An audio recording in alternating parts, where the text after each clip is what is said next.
낯설기가 아주 이루 말할 수가 없습니다. 이렇게 마이크 들고 설교하는 것도 처음인 것 같고요. 제가 또 어릴 때에는 말을 많이 더듬어서 분위기가 아주 어색하면 또 옛날 습관이 나옵니다. 그래서 가급적 천천히 침착하게 얘기해야 되는데 다 낯선 분들만 지금 앉아있고 불편하기가 얼마나 큰지 모릅니다. 한성교회 교우 여러분들 그리고 우리 김일국 목사님께 감사를 드립니다. 방송 나간다고요? 제가 이렇게 메이크업을 좀 하고 왔어야 되는데 저희는 그런 일이 없어서 저는 경기도 여주에 있습니다. 교회는 작은 교회고요. 여주 잘 모르시면 예전에 서울서 공해항 갈 때 영동고속도로 타고 쭉 가시다 보시면 이천 지나고 그 다음 강원도 들어가기 전에 있는 군, 지금은 이제 시가 됐습니다. 여주라고 하는 곳에 98년도에 교회를 개척해서 지금 18년째 목회하고 있습니다. 교회를 개척한 건 불러주는 데가 없어서 교회를 개척했고요. 아내하고 둘이서 예배를 드리면서 교회를 시작을 했습니다. 다들 교회 개척이 어렵다고 말하는데 저는 그거보다 더 어려운 게 토요일날 아내하고 싸우고 주일날 설교하는 게 더 어려웠습니다. 왜냐하면 누구처럼 멤버가 있는 것도 아니고 아내가 이제 앞에 앉아 있고 우리 애 둘 이렇게 앉아 있는데 그때 우리 애가 3살이었습니다. 얘는 아직 예배가 아직 뭔지 몰라서 때를 가리지 않고 이렇게 나가자 그러고 그럽니다. 아내가 이렇게 막 하다가 나중에 이제 지치면 슬그머니 데리고 나가요. 그러면 제가 이게 설교를 계속 해야 될지 말아야 될지 들어올 때까지 기다려야 될지 이제 그렇게 고민하면서 교회를 시작했습니다. 저는 교회 개척하면 물론 뭐 많은 사람들이 몰려올 거라고 생각은 안 했지만 그래도 아직 교인들에 대한 좋은 인상이 오래전부터 그리고 학생, 청년 이렇게 지내오면서 좋으신 권사님들만 봐왔기 때문에 교인들은 다 좋은 줄 알았는데 교회 개척해보니까 안 그렇더라고요. 뭔 세상에 그래 오는 사람들마다 다 이렇게 문제가 많은지 저희는 십자가도 이렇게 안 걸어놓고 조그만 홀에 모여서 예배를 시작했는데 꽤 괜찮은 그 인근 주변에 큰 교회 권사님이 지나가면서 십자가도 없는데 무슨 교회야? 그러고 하시는 말씀을 제가 옆에서 들었어요. 꽤 괜찮은 분인 줄 알았는데 실망이 좀 많이 되더라고요. 근데 그 사건을 계기로 계속해서 교회에 들어오는 사람들이 하나같이 문제가 있는 사람들이 이렇게 들어왔어요. 다 얘기할 수는 없지만 그래도 이제 몇 가지 아직도 기억에 남는 사람이 술주정뱅이가 술만 먹으면 교회 와서 기도하겠다고 앉아 있는데 이게 냄새도 나고 좀 갔으면 좋겠는데 또 그런 분일수록 또 끝나고 가고 밥도 먹고 가고 다 하고 가려고 마지막까지 앉아 있으니까 얼마나 미운지 몰라요. 또 그런 분들뿐만 아니라 어느 날은 꽤 괜찮은 분이 오셨는데 혼자 오지 아니하시고 강아지를 데리고 오셨어요. 그 강아지가 이게 예배 모두가 없어갖고 이렇게 왔다 갔다 하는 거예요. 그러면 이제 저희들 이렇게 한쪽 구석에 아이들이 이렇게 예배하고 있다가 강아지를 이렇게 보게 되면 저를 안 보고 다 강아지만 봅니다. 이렇게. 그러면 예배 분위기가 또 이렇게 흐트러지는 거예요. 아마 그런 과정을 겪으면서 아마 저도 목사가 되어 갔다라고 하는 생각을 하게 됩니다. 하나님 왜 이렇게 이런 사람들만 오는 겁니까? 어느 날 실망이 돼서 새벽 예배 마치고 나서 이렇게 그때 이제 혼자 새벽 예배 할 때인데 새벽 예배 마치고 나서 이렇게 의자에 이렇게 앉았는데 마치 이렇게 꺼져가는 듯한 느낌인 거예요. 소파 안으로 쑥 이렇게 빨려 들어가는 것 같은 거예요. 얼마나 낙심이 많이 됐는지 그날 이러다가 정말 우울증 걸리고 낙심해서 아마 포기하겠구나 싶었습니다. 근데 그냥 시선을 딴 데다 둔 것도 아니고 적당히 그냥 둘 데가 없어서 멍하니 이렇게 바라보고 있다가 이렇게 책꽂이에 책이 이렇게 꽂혀 있는데 그 중에 책 하나가 이렇게 꽂혀 있지 않고 이렇게 좀 비특하니 이렇게 누워 있었어요. 근데 거기에 책 표지에 그 예수님 사진이 이렇게 있는 책 표지였어요. 오늘 우리에게 그리스도인은 누구인가라고 하는 책 표지였는데 그게 뭐 평상시에는 뭐 아무런 의미가 없었습니다. 근데 그날 그 그림하고 눈이 마주쳤어요. 얼마나 놀랐는지 모릅니다. 그 순간에 그 그림의 그 눈이 그냥 그림이 아니고 저를 감찰하시는 하나님의 눈처럼 딱 와닿는데 마치 뭔가 큰 죄를 짓다가 들킨 것처럼 깜짝 놀라서 정신이 번뜩 들었습니다.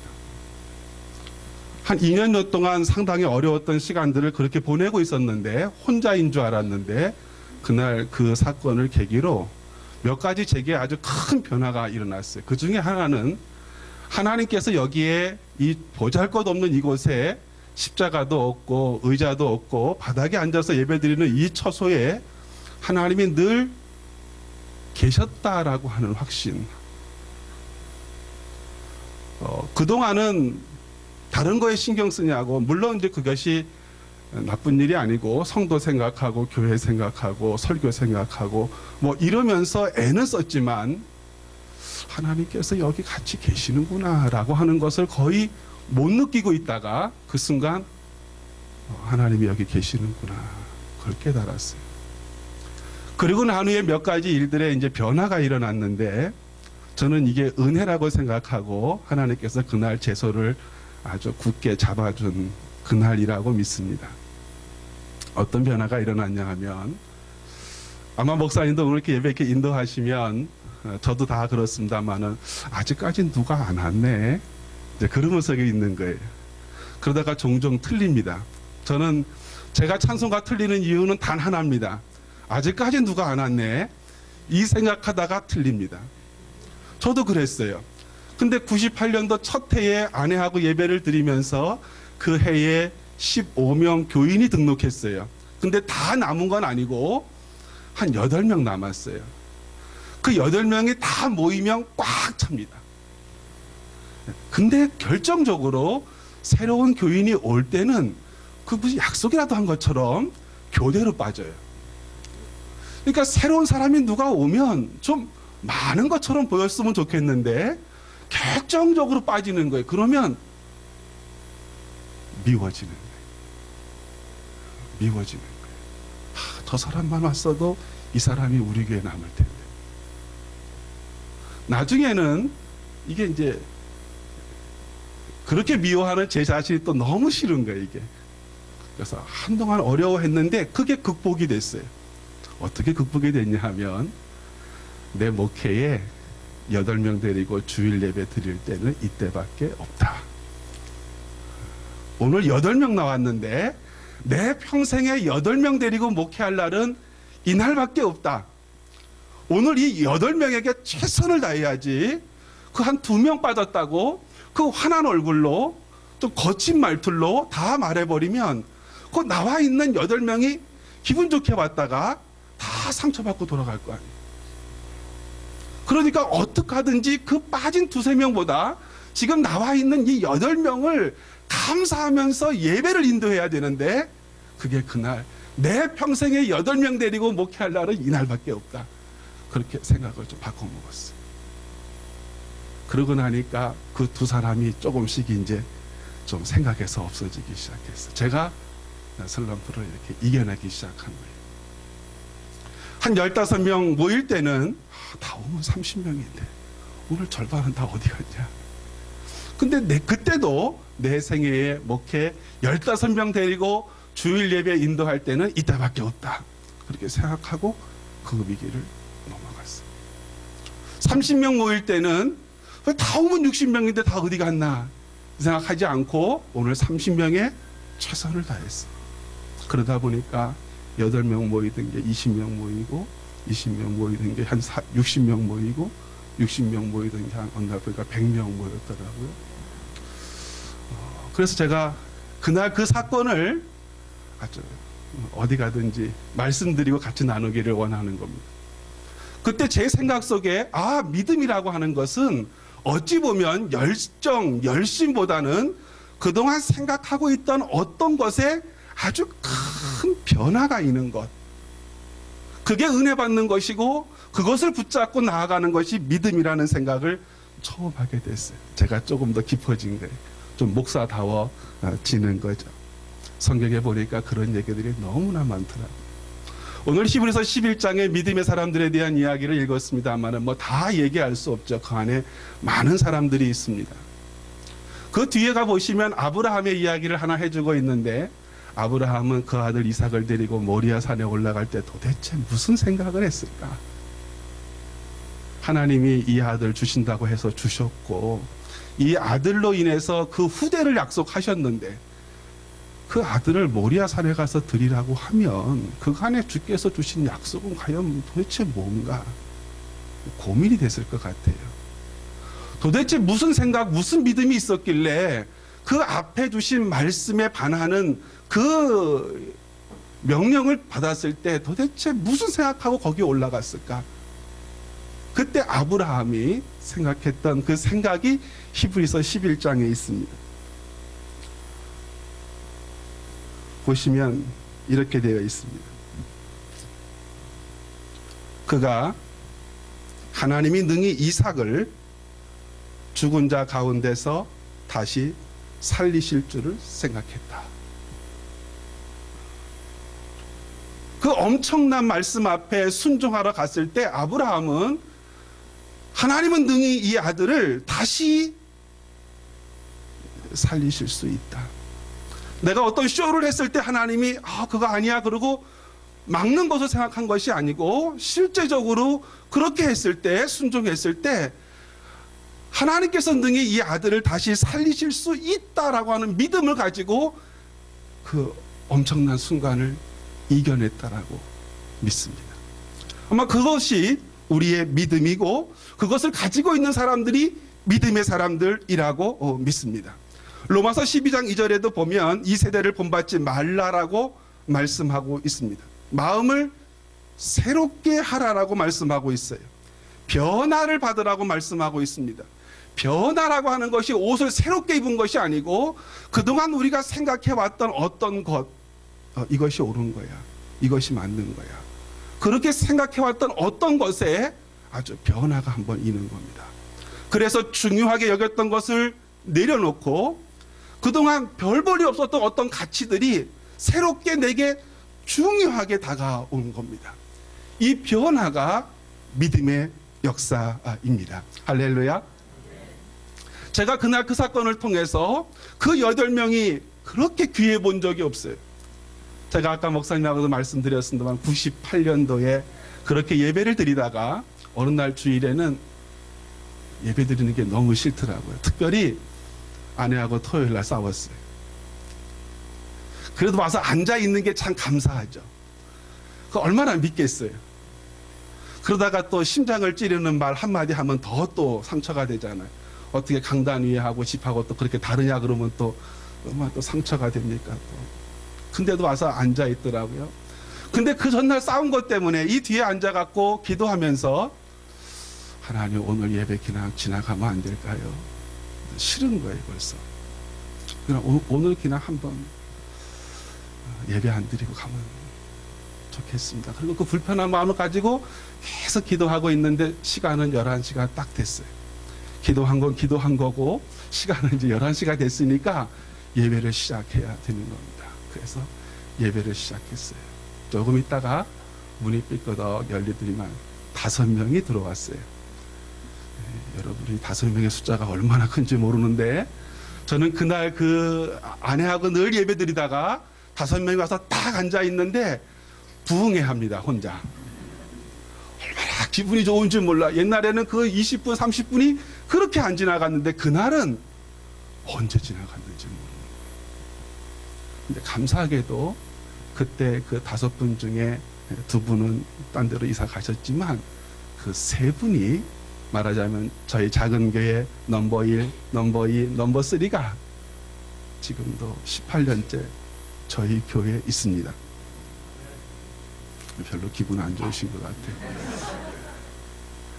그분들에게 교회 맡겨놓고 장로님 다 되셨으니까 새벽 예배 돌아가면서 좀 하시라고 하고, 담임 목사는 저 미국 갔다 온다 그러고 편하게 왔는데, 제가 오늘 아침 나오면서 예배 잘 드렸지요? 그랬더니 예배 다 잘 드렸다고, 목사님 안 계시니까 더 열심히들 하고 있다고. 한편으로는 기분이 좋으면서도 한편으로는 조금 씁쓸한 어떤 마음을 가지고 저도 오늘 예배하러 간다 그러고 이제 왔습니다. 이렇게 생각의 변화가 한번 일면 그 다음부터 보는 게 달라지는 거예요. 중요하게 여기는 게 달라지는 거예요. 그걸 붙잡았을 때 우린 비로소 변화받았다고 얘기하는 거예요. 그 변화받은 게 있는 사람이 믿음의 사람입니다. 요한복음 9장에도 보면 날 때부터 소경되어진 사람이 하나 있어요. 제자들이 묻습니다. 누구의 죄 때문에 저렇게 소경이 됐습니까? 저 사람의 죄입니까? 부모의 죄입니까? 그동안 우리가 어떤 문제를 바라볼 때 늘 그랬어요. 도대체 누가 잘못했길래 저렇게 어려움을 당하는 거야. 근데 우리 주님께서는 그게 누구의 책임이냐, 누구의 죄냐, 이런 관점으로 바라보지 아니하시고 전혀 새로운 관점으로 그 사람을 바라보셨습니다. 저가 소경이 되었는데 그 소경된 상태에서 어떻게 무엇을 하면서 하나님께 영광을 돌릴 수 있겠는가 하는 관점으로 그를 바라봤어요.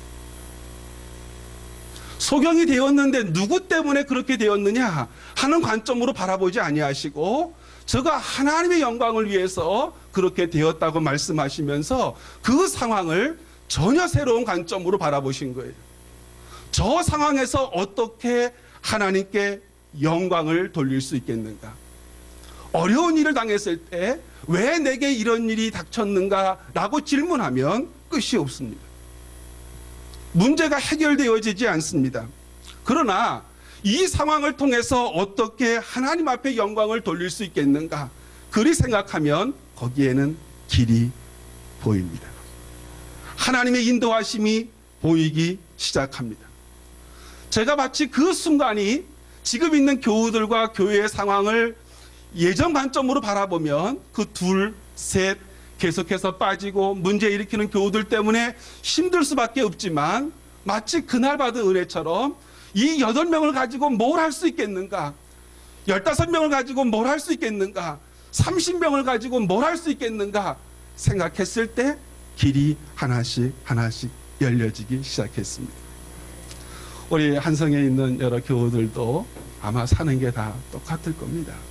한국에 있으나 여기 있으나 다 쉽지는 않죠. 내가 어쩌다 이곳까지 왔는가 그리 생각하지 마시고 여기에서 이 상황에서 어떻게 하나님을 기쁘시게 할 것인가 고민하시면 하나님은 분명히 저와 여러분의 손을 잡아주신다 믿습니다. 마태복음 2장 말씀을 읽다가 제가 깜짝 놀랐어요. 아기 예수님 태어났습니다. 헤롯이 아이를 죽이려고 사람들을 이렇게 보냅니다. 찾아오라고. 우리 예수님 피난 갔습니다. 어디로 가셨죠? 애굽으로 가셨습니다. 상황을 다 압니다.